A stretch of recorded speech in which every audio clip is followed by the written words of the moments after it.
In 2025, Japan is introducing a record-setting budget worth over 115.5 trillion yen. That's approximately 770 billion US dollars, which is an insane amount. But this spending is necessary. As the country continues to grapple with an aging population, persistent deflationary pressures, and rising geopolitical threats, the Japanese budget is a signal of the government's priorities, challenges, and its strategic vision for economic revitalization. And that's what we are going to discuss in today's video: Japan's bold $770 billion plan for 2025. Let's first start with the basics and graph out where Japan will spend this big amount of money. Here, on the graph, is a table comparing the previous year, 2024, to the new year, which is 2025. You can see that the increase is going from 112 trillion yen to 115 trillion yen, an increase of approximately 2.9 trillion yen. But where are they going to spend the 115 trillion yen? Well, if we graph out the 2025 budget, specifically, we get to see that a lot of this is going to general expenditure, which usually takes up the bulk of Japanese budget spendings. The general expenditure, as you can see in the graph, is spent on social security, national defense, public works, education and science, and so on. The second here is the local allocation tax grants, which are used to help Japan's regional and local governments continue their services. This is important because not all prefectures in Japan are rich like Tokyo or Osaka. Many smaller towns and aging communities rely heavily on these grants to keep hospitals, schools, and basic infrastructure running. Then thirdly, as you can see, there is the National Debt Service. They are expected to have interest payments of over 10.5 trillion yen and redemption of national debt, which is 17.6 trillion yen. These are massive, and the National Debt Service of Japan is going to cover 24.4% of the total expenditure of Japan for that year. Now, these are the general expenditures, an overview of the Japanese budget. What we need to understand is the massive changes in the budget. What is Japan focusing on for 2025 is the question we need to understand. And one of the biggest increases is no other than defense and security. Over the past few years, Japan has faced growing regional threats from China, North Korea, and an unpredictable global security environment. With this in mind, Japan is set to increase their defense spending to a massive 8.7 trillion yen, which is a 9.4% increase from the previous year. That's one of the biggest increases in the entire budget of Japan for 2025. What could they possibly be buying or using the funds for? Well, some reports says that they allocated massive funds to acquire advanced weaponry, including US-made Tomahawk cruise missiles and domestically developed Type 12 anti-ship missiles. Additionally, investments in next-generation destroyers and joint development of a fighter jet with the UK and Italy. Beyond military spending, Social Security is also seeing a significant increase. Social Security in Japan has rapidly been rising in the past few years. An important part of Japan spending for Social Security, however, is their support to increase the country's birth rate. The current Prime Minister of Japan, who is known as Shigeru Ishiba, has announced the Children's Future Strategy, which is a comprehensive set of measures designed to reduce the burden on families and encourage child rearing.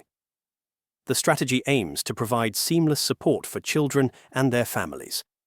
For example, the government is expanding subsidies for education by pushing for free high school education and lowering the costs for higher education. Additional measures are focused on enhancing childcare services, such as improving the quality and availability of childcare facilities, especially for one-year-olds, as well as increasing childcare leave benefits so that parents can more easily take time off to care for their children. In total, the Social Security spending is set to rise to approximately 38.3 trillion yen in 2025. The budget for the Children's Future Strategy is reported to be an estimated 3.6 trillion yen.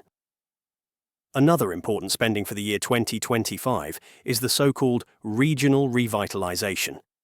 This is an important spending for Japan because the government is going to double the spending from 2024 to 2025, from 100 billion yen to over 200 billion. This is done because many local areas, especially in rural regions, have been losing population and struggling with economic decline. Why is this so important? In Japan, many young people move to big cities like Tokyo in search of better jobs and opportunities, leaving behind rural areas. When population declines, local communities suffer because there are fewer workers, less demand for local businesses, and a reduced tax base. This makes it difficult to keep schools open, hospitals running, and infrastructure maintained. The extra funds will help these areas invest in projects that create jobs, improve services, and revitalize local economies. Finally, let's talk about how the government of Japan is going to finance this enormous spending. Here's a graph on their general account total revenue. This is the money that they collect either from taxes, some other forms of revenue streams, and of course, through bond issuance. Here in the graph, you can see that they are going to receive revenues of over 78.4 trillion yen from tax and stamp revenues, which is over 67.9%. Then there's the government bonds issuance at 28.6 trillion yen, which is what we are going to discuss extensively later. Then you can also see others in the list at 8.5 trillion yen. It could include fees, fines, income from government-owned assets, and contributions from special accounts. Now, let's talk about government bonds issuance. These government bonds issuance is basically Japan's borrowing of money, also known as debt. 28.6 trillion yen of borrowing is massive, but it's actually not that big if we compare it to previous borrowings. For example, here's a graph on Japan's bond issuance per year. Here you can see that for the year 2025, they aren't actually going to borrow a lot of money. 28.6 trillion yen is the lowest since 2009. The reason why this is the case is because of the record tax revenue increase in Japan. This helps the Japanese government to rely less on borrowing to finance its budget. For instance, here's a graph on Japan's general account tax revenue. Here, you can see that the highest ever was in 2022, but 2025 is bound to surpass that. This is a good sign for Japan's fiscal health, as it can help reduce their high public debt levels, which are more than double its annual economic output. Moreover, if we graph out the bond dependency ratio, which measures how much of Japan's annual budget is being paid for using borrowed money, we can see a clear improvement in 2025. The bond dependency ratio for 2025 is expected to fall below 25%, which isn't just a small figure. It's actually the lowest since the 1990s, indicating that Japan is slowly becoming less reliant on debt to fund its national budget. This is a major milestone for a country that has spent decades borrowing heavily to pay for social services, economic stimulus, and disaster recovery.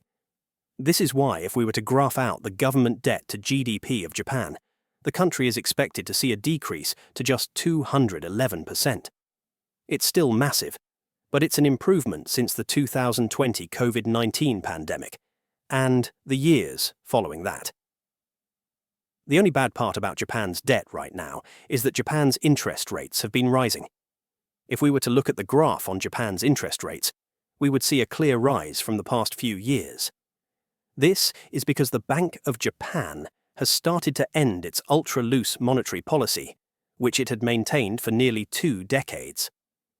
For years, Japan kept interest rates extremely low, even negative at times, to stimulate the economy, encourage borrowing, and combat deflation.